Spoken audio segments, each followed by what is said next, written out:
Saint, Saint, Saint, Saint est le Seigneur, le Dieu des armées. Saint, Saint, Saint est le Seigneur, le Dieu des armées. La terre est remplie de sa gloire. La terre est remplie de sa gloire. La terre est remplie de sa gloire. Saint est le Seigneur. Saint, Saint, Saint est... Qui est le prochain? Dans Galates 5 et 14, la Bible nous dit, car toute la loi est accomplie dans une seule parole, celle-ci, tu aimeras ton prochain. Vous avez trouvé, bien aimé? Oui. Est-ce que je peux vous demander de vous lever pour lire la parole de Dieu? Je lis la parole de Dieu au nom de Jésus. Il y avait un homme riche qui était vêtu de pourpre et du fin lin, et qui chaque jour menait joyeuse et brillante vie. Un pauvre nommé Lazare, qui était couché à sa porte, couvert d'ulcères, et désirait de se rassasier des miettes qui tombaient de la table du riche. Et même les chiens venaient encore lécher ses ulcères. Le pauvre mourut et il fut porté par les anges dans les seins d'Abraham. Le riche mourut aussi et il fut enseveli. Dans le séjour de mort, il leva les yeux et tandis qu'il était en proie au tourment, il vit de loin Abraham et Lazare dans son sein. Il s'écria, Père Abraham, aie pitié de moi et envoie Lazare pour qu'il trempe le bout de son doigt dans l'eau et me rafraîchisse la langue, car je souffre cruellement dans cette flamme. Abraham répondit, mon enfant, souviens-toi que tu as reçu tes biens pendant ta vie et que Lazare a eu le mot pendant la sienne. Maintenant, il est ici consolé et toi, tu souffres. D'ailleurs, il y a entre nous et vous un grand abîme, afin que ceux qui voudraient passer d'ici vers vous ou de là vers nous ne puissent le faire. Le riche dit, je te prie donc, Père Abraham, d'envoyer Lazare dans la maison de mon père, car j'ai 5 frères. C'est pour qu'il atteste ces choses, afin qu'ils ne viennent pas aussi dans ce lieu de tourment. Abraham répondit, ils ont Moïse et les prophètes qui les écoutent. Et il dit, non, Père Abraham, mais si quelqu'un de mort va vers eux, ils se repentiront. Et Abraham lui dit, s'ils n'écoutent pas Moïse et les prophètes, ils ne se laisseront pas persuader, car même quelqu'un de mort ressusciterait. Alléluia. Amen. Vous pouvez vous asseoir, bien aimés. Ici, on parle de 2 personnages. Le premier personnage, la Bible ne mentionne pas son nom, mais il décrit ses biens. D'abord, on dit qu'il était riche, qu'il était vêtu de pourpre. Pourpre, bien aimé, c'est un tissu dans le temps qui coûtait très très cher. Il n'y avait que des rois qui portaient ces tissus. Donc, ça veut dire que la richesse de cet homme était comparée à un roi. Alléluia. Amen. Et de fin lin. Fin lin, c'est un tissu qui était toute blanche, qui représentait le sang. Pour comprendre ça, on va aller voir dans Apocalypse 19, verset 8. Pour comprendre que c'est que le fin lin. On va lire Apocalypse 19, verset 8. Je lis au nom de Jésus. Et il lui a été donné de se revêtir d'un fin lin éclatant, pur, car le fin lin, ce sont les œuvres justes de saints. Alléluia. Amen. Donc, on veut dire que cet homme riche, il était chrétien. On dit que chaque jour menait joyeuse et brillante vie. Dans sa maison, sa table était toujours garnie de mets succulents. Cet homme, il n'avait pas de problème de facture. Il n'avait aucun souci parce qu'il était vraiment riche. Comme il était chrétien, c'est Dieu qui l'a rendu riche. Ce n'était pas quelqu'un comme on dit que oui, aujourd'hui quand on voit quelqu'un qui est riche, on pense seulement que c'est des francs-maçons ou c'est la sorcellerie ou le marabout. Dieu aussi peut nous rendre riches. Amen. Amen. Quand on regarde il est sorti de la maison de son père, il n'avait rien. Dieu lui a dit, sors de la maison de ton père. Abraham est sorti avec sa femme Sarah et son neveu Lot. Quand ils sont partis, là où le Seigneur les a envoyés, le Seigneur les a rendus riches. Amen. Alléluia. Amen. Notre père Abraham, il était riche. Amen. Quand on regarde encore Jacob, quand il est sorti de la maison de son père, en fouillant son frère Ésaü, il est sorti, sa mère a dit, va chez mon frère là-bas. Il est parti chez là-bas, il n'avait rien du tout. Mais quand il est arrivé là-bas, il était marié. En sortant de la maison de là-bas, il était très très riche. Dieu l'a rendu riche. Amen. Dieu, la Bible nous dit, il est le même hier, aujourd'hui et éternellement. Alléluia. Ce qu'il a fait hier avec Abraham, il peut encore le faire aujourd'hui. Amen. Alléluia. Il rend encore les gens riches. Amen. Parce que les gens pensent que parce qu'on prie, on ne peut pas devenir riche. Dieu rend aussi les gens riches. Amen. Aujourd'hui, quand on regarde, il y a des pasteurs comme Renan Gonquet. C'est quelqu'un qui était comme nous aussi. Mais aujourd'hui, il est riche. Il n'arrête pas de voyager. C'est Dieu qui a fait ça. Alléluia. C'est pas le diable qui a fait ça, mais c'est notre Dieu qui l'a rendu riche. Amen, C'est maman. Dieu qui l'a béni. Amen. Et puis le deuxième personnage, on dit qu'il est pauvre. Mais la Bible mentionne son nom. Première chose, on dit qu'il est pauvre. La deuxième chose, on dit son nom, c'est Lazare. Lazare en hébreu, c'est Éléazar, qui veut dire Dieu nous secours. Alléluia. Amen. Était couché à sa porte. Il était couché à la porte du riche. S'il était couché à la porte du riche, ça veut dire qu'il était handicapé. Il était handicapé. Dans les temps, les gens qui étaient handicapés, on portait pour aller mettre quelque part devant la porte comme du riche pour qu'il demande l'aumône. Alors cet homme, la Bible ne mentionne pas. Mais comme il dit qu'il était couché à sa porte, donc il était couché à la porte du riche. Donc ça veut dire qu'il était handicapé. Alléluia. Qu'on portait tous les matins, qu'on allait déposer devant la porte du riche pour qu'il demande l'aumône. Amen. Amen. Était couvert d'ulcères. D'ulcères ici, ça représente tous les problèmes que cet homme il avait. Il était rempli de problèmes, bien-aimés. Et désirait de se rassasier des miettes qui tombaient de la table du riche. Bien-aimé, la table du riche, comme je viens de vous dire, était garnie de mets succulents. Et les pauvres, il était devant sa porte. Mais il s'est contenté, pas du reste.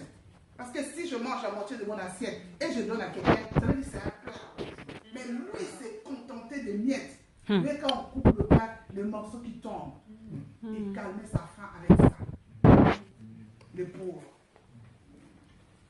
Et même le chien venait encore lécher ses ulcères. Les chiens ici représentent des démons, bien-aimés, qui venaient encore lécher, le tourmenter, pendant qu'il avait plein de problèmes, ces pauvres. Alléluia. Amen. Mais les deux, ils ont un point commun, les deux. Les deux, ils étaient chrétiens. Alléluia. Amen. Et les riches et les pauvres. Le riche, il était chrétien. La Bible nous décrit par rapport à ce fin-là, la robe qu'il portait, la robe blanche. C'est la robe de la sainteté. Donc ça veut dire qu'il était chrétien. Le pauvre a son nom, qui est Éléazar en hébreu, qui veut dire Dieu est mon secours. Donc il était chrétien. Il croyait en Dieu. Alléluia. Amen. Mais la Bible nous dit que les deux sont morts. Je ne sais pas si c'est les mêmes jours, mais la Bible dit que les deux sont morts. Et les riches, qui étaient chrétiens, ils s'est trouvé dans le lieu de tourment, à l'enfer. Comment ça se fait? Lui que Dieu a rendu riche. Il n'est pas parti là-bas parce qu'il était riche. Non, c'est Dieu qui lui a donné ça. Parce que beaucoup de gens pensent que lui, parce qu'il était riche, il s'est trouvé dans le lieu du tourment. Fraîche. Non, parce que c'est Dieu qui l'a rendu riche. Mais il y avait autre chose que le riche le faisait, c'était pas bien. Le pauvre Lazare, il était dans sa porte, devant sa porte. Lui, il mangeait avec sa femme et ses enfants. Il ne pensait pas à Lazare. Alléluia. Il Amen. mangeait avec sa femme et ses enfants. Sa richesse, c'était seulement pour sa famille. Ce n'était pas pour quelqu'un d'autre. C'était pas pour quelqu'un d'autre. C'était seulement pour sa femme et ses enfants.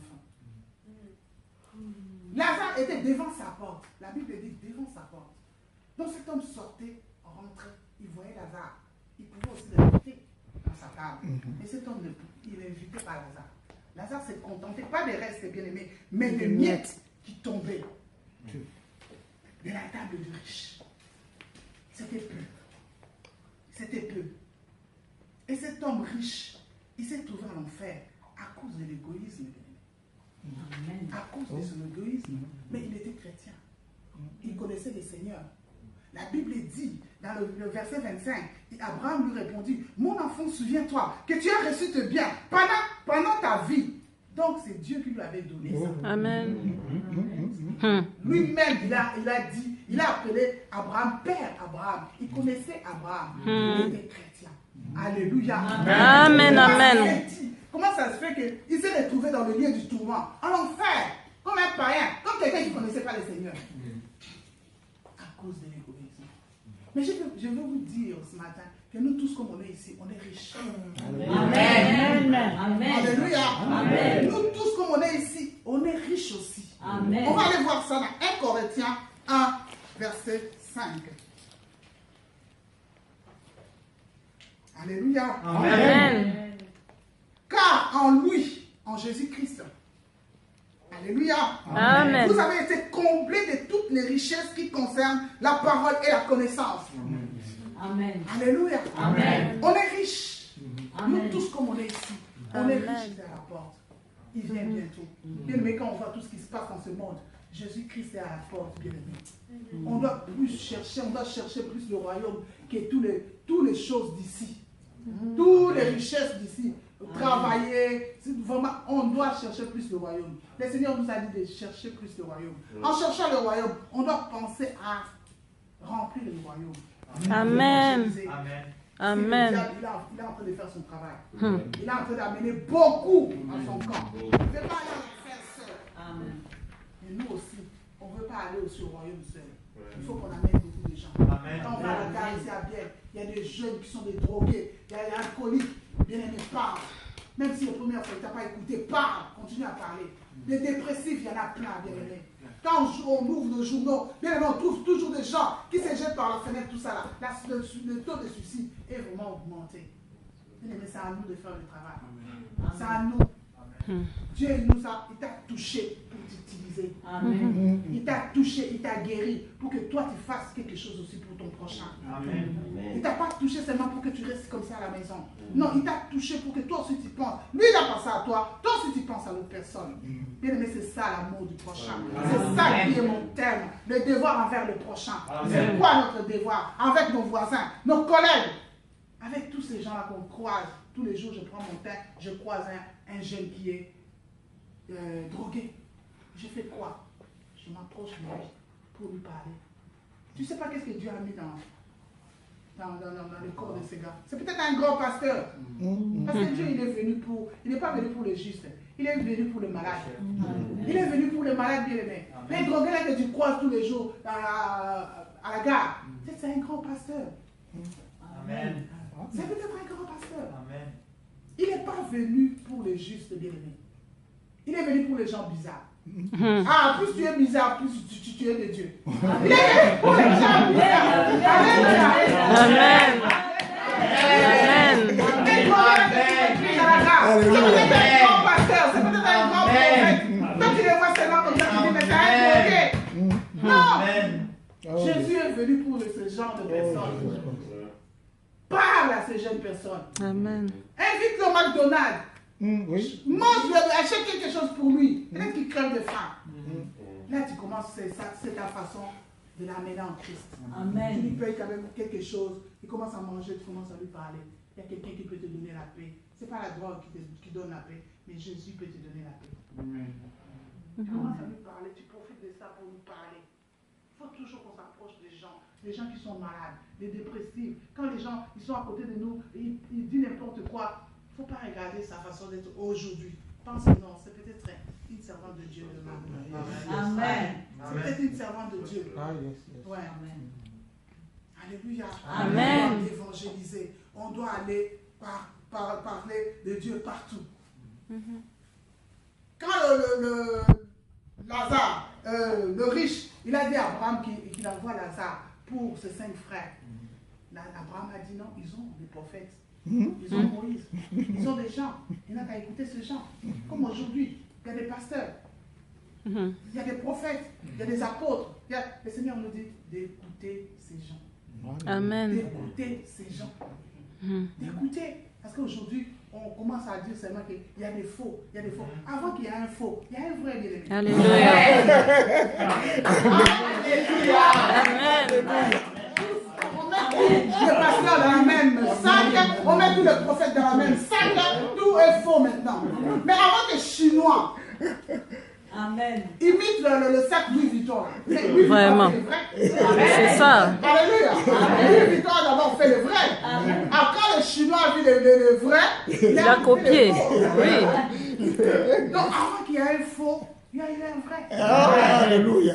Il y a des vrais. Alléluia. Il y a des vrais. Amen. On ne doit pas tout mettre dans le même sac. C'est tous les pasteurs maintenant qui sont faux. C'est tous les prophètes qui sont faux. Il y a tout. Non. Il y a des vrais. Il y a des vrais. Amen. Que Dieu a dit, écoutez-le. Amen. Écoutez-le.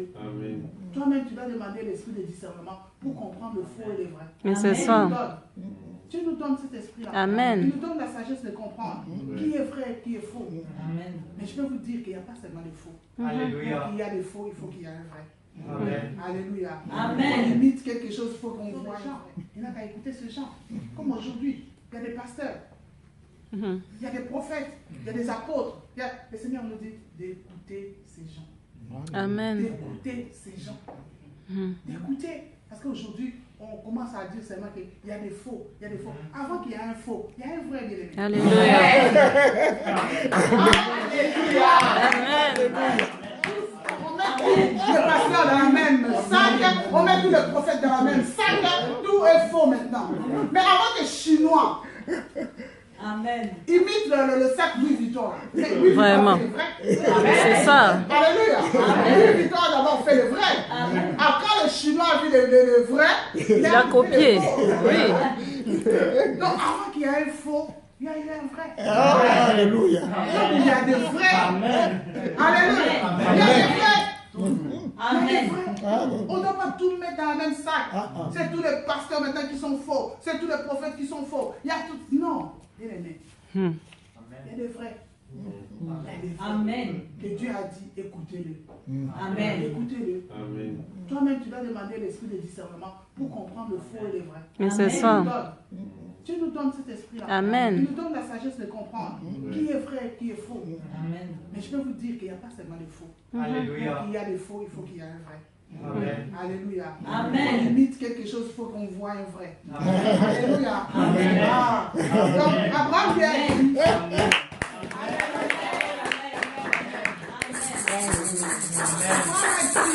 mais lui, il voulait quelqu'un de mort. Il a dit, même si quelqu'un de mort, va là-bas. S'il ne veut pas écouter, il ne faut pas écouter. Aujourd'hui, Jésus-Christ est mort. Il est ressuscité. Mais il y a toujours beaucoup de gens qui ne veulent pas écouter la parole de Dieu. Alléluia. Il y a toujours beaucoup de gens qui ne veulent pas écouter la parole de Dieu. Donc, Abraham avait raison. Donc, on doit se lever pour évangéliser. C'est ça, ma parole. La parole que Dieu a mis dans mon cœur. Amen.